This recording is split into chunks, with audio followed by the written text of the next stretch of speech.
South ఇండియాలోనే అతి తక్కువ ధరలకి రత్నాలను అందించే ఏకైక సంస్థ 6JVR. నమస్తే, నేను Keshav. Welcome to Suman TV. ఆంధ్రప్రదేశ్లో ఎన్నికల జోరు రోజు రోజుకి పెరుగుతుంది. ఒకవైపు సీట్ల సర్దుబాట్లు పూర్తయినాయి, అభ్యర్థులకు సంబంధించినటువంటి లిస్టులు ఫైనల్ అయినాయి. ఇక ఇంటింటికి తిరుగుతూ అన్ని పార్టీల నేతలు కూడా ఓట్లని అభ్యర్థించేటువంటి పనిలో బిజీగా ఉన్నారు. ఇదే క్రమంలో కొంతమంది రాజకీయ నాయకులు మాత్రం ప్రతివ్యూహాలు వేయడం ద్వారా ముందడుగు వేయాలి, అలానే గెలుపు బావుట ఎగరేయాలనేటువంటి ఆలోచనతో కొత్త ఎత్తుగడలు వేస్తున్నారు. ఇదే క్రమంలో అనకాపల్లి ఎంపీ అభ్యర్థికి బాసటగా మెగాస్టార్ చిరంజీవి నిలవబోతున్నారా? అలానే ఇప్పటివరకు రాజకీయాలకి దూరంగా ఉంటానని చెబుతూ వచ్చినటువంటి చిరంజీవి ఇప్పుడు రాజకీయాలకి మరింత చేరువ కాబోతున్నారా అంటే దీనికి అవుననే సంకేతాలే కనిపిస్తున్నాయి. రాజకీయాలకు దూరంగా ఉంటూ కేవలం ఫిలిం ఇండస్ట్రీ పరంగానే ఫోకస్ చేసినటువంటి చిరంజీవి గత కొద్ది కాలంగా, అంటే ఒక వారం 10 రోజులుగా జరుగుతున్నటువంటి పరిణామాలన్నీ ఆయనలోని రాజకీయ నాయకుడిని మరొకసారి ప్రేక్షకుల ముందర ఆవిష్కరిస్తున్నాయి. ఎవరు ఊహించని విధంగా జనసేన అధినేత తన సోదరుడు పవన్ కళ్యాణ్ని పిలిచి జనసేన పార్టీని నడుపుతున్నటువంటి విధానం పైన ప్రశంసలు కురిపించిన చిరంజీవి అలానే పార్టీ నడిపించేందుకు కావాల్సినటువంటి ఇంధనాన్ని 5 కోట్ల రూపాయలని విరాళంగా ఇచ్చారు.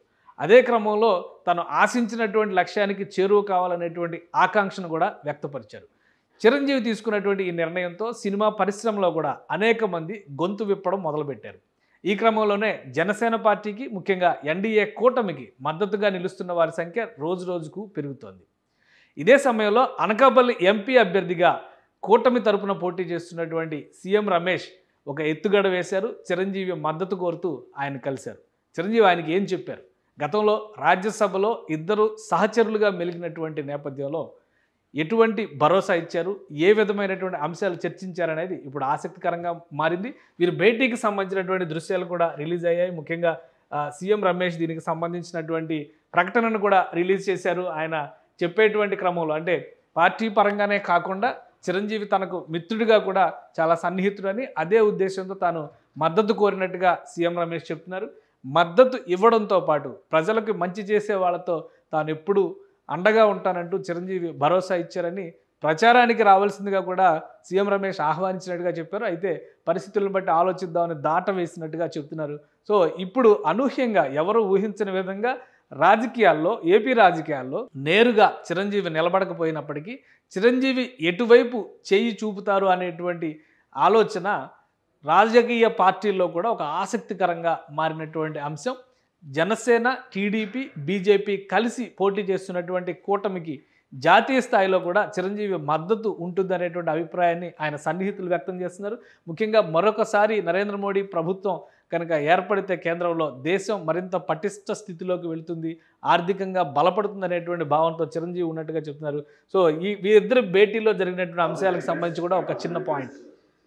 Future and everything, do justice and good to our Andhra Pradesh people. Aksha Unnavage, Venaga Ippude please do your best. Right, ఇది చిరంజీవి చెప్పినటువంటి మాట.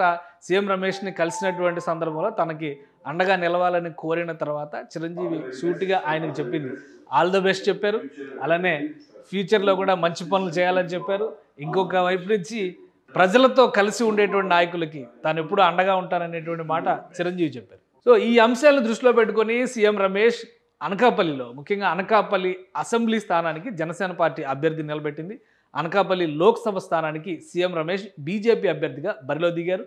ఆయన ప్రత్యర్థిగా వైఎస్ఆర్సీపీ నుంచి చూస్తే కనుక బూడి ముత్యాల నాయుడు, డిప్యూటీ చీఫ్ మినిస్టర్ హోదాలో ఉన్నటువంటి నాయకుడు ప్రత్యర్థిగా నిలబడి ఉన్నారు. గతంలో చరిత్రను చూస్తే అనకాపల్లి నియోజకవర్గం నుంచి ప్రజారాజ్యం సమయంలో అల్లు అరవింద్ పోటీ చేశారు. ఈ అంచనాలను దృష్టిలో పెట్టుకునే నాగబాబు ఇక్కడ నుంచి బరిలో దిగుతారని అందరూ కూడా భావించారు జనసేన పార్టీ అభ్యర్థిగా. కానీ చివరి నిమిషంలో జరిగినటువంటి సీట్ల సర్దుబాటులో అనకాపల్లి సీటు నాగబాబు త్యాగం చేయాల్సి వచ్చినటువంటి పరిస్థితి. ఆయన త్యాగం చేసినటువంటి స్థానంలో సీఎం రమేష్ బీజేపీ తరఫున బరిలో దిగుతున్నారు. సో అందుకనే మర్యాదపూర్వకంగా చిరంజీవిని కలవడంతో పాటు మద్దతు కోరారు. ఈ క్రమంలో చిరంజీవి చేసినటువంటి వ్యాఖ్యలు ఇప్పుడు ఆసక్తికరంగా మారాయి. రాబోయేటువంటి రోజులు, అంటే వరుసగా జరుగుతున్నటువంటి ఈ పరిణామాల తర్వాత ప్రచారం పతాక స్థాయికి చేరినటువంటి సన్నివేశంలో ఖచ్చితంగా చిరంజీవి ఎన్డీఏ కూటమికి మద్దతుగా నిలుస్తారు, అవసరమైతే ప్రచారానికి కూడా వస్తారనేటువంటి భావనని ఆయన అనుయాయులు, ముఖ్యంగా ఆయన అభిమాన సంఘాలు వ్యక్తపరుస్తున్నటువంటి పరిస్థితి ఉంది. ఇప్పటికే పవన్ కళ్యాణ్కి అండగా పిఠాపురంలో ప్రచారం చేయడానికి రామ్ చరణ్ రాబోతున్నారని, మెగా ఫ్యామిలీ నుంచి మరికొందరు హీరోలు కూడా రాబోతున్నారనే మాట బయటకు వచ్చింది. దీనికి అనుగుణంగానే చిరంజీవి తీసుకుంటున్నటువంటి నిర్ణయాలు, చిరంజీవి అనుసరిస్తున్నటువంటి పద్ధతులు దాన్ని ప్రోత్సహించే విధంగానే ఉన్నాయి. కాబట్టి నామినేషన్స్ వేసిన తర్వాత పవన్ కళ్యాణ్ ఈ నెల 20, 21 తేదీల్లో నామినేషన్లు వేసేటువంటి అవకాశం ఉందనేటువంటి సమాచారం వస్తుంది. జనసేన పార్టీ కూటమి తరపు నుంచి చూస్తే కనుక తెలుగుదేశం పార్టీ అధినేత చంద్రబాబు నాయుడు ఈ నెల 19వ తేదీన నామినేషన్ వేయబోతున్నారు. అలానే మరో ముఖ్య నేత బాలకృష్ణ కూడా అదే రోజున హిందూపురంలో నామినేషన్ వేయబోతున్నారు. సో ఈ అంచనాలను బట్టి చూస్తే కనుక పవన్ కళ్యాణ్ కూడా 1-2 రోజులు, అంటే ఆ నోటిఫికేషన్ రిలీజ్ అయిన మొదటి 3 రోజుల్లోనే ఆయన కూడా నామినేషన్ వేసేటువంటి అవకాశాలు ఉంది. నామినేషన్ ప్రక్రియ పూర్తయిన తర్వాత పిఠాపురంలో ప్రచారం చేసేందుకు మెగా ఫ్యామిలీ సిద్ధమవుతుంది. మరోవైపు పొరుగున ఉన్నటువంటి అనకాపల్లిలో చిరంజీవి మద్దతు ప్రకటించినటువంటి నేపథ్యంలో చిరంజీవి అభిమాన సంఘాలు కూడా మరింత విస్తృతంగా పనిచేసేటువంటి అవకాశాలు కనిపిస్తున్నాయి. అనకాపల్లి సీటుని ఈసారి ఎలా అయినా కానీ గెలిచి తీరాలనేటువంటి ఆలోచనతో కూటమి పెద్దలు ఉన్నారు. ఎందుకంటే 100% స్ట్రైక్ రేట్ అనేటువంటి వాదనతో మొదటి నుంచి ముందుకు వెళుతున్నటువంటి నేపథ్యంలో ఏ అవకాశాన్ని వదులుకోకుండా వ్యూహాత్మకంగా కూటమి నాయకులు కూడా ముందడుగు వేస్తున్నారు. ఇప్పుడు చిరంజీవి ఇచ్చినటువంటి బాసట రాబోయే రోజుల్లో ఎంత ఓటుని కన్వర్ట్ చేస్తుంది, ఎంత ఓటుగా ట్రాన్స్ఫార్మ్ అవుతుంది అనేది ఇప్పుడు ఆసక్తికరంగా మారింది. సుమన్ టీవీలో మీ పర్సనల్ అండ్ బిజినెస్ ప్రమోషన్స్ కోసం కింది నెంబర్కి కాంటాక్ట్ చేయండి.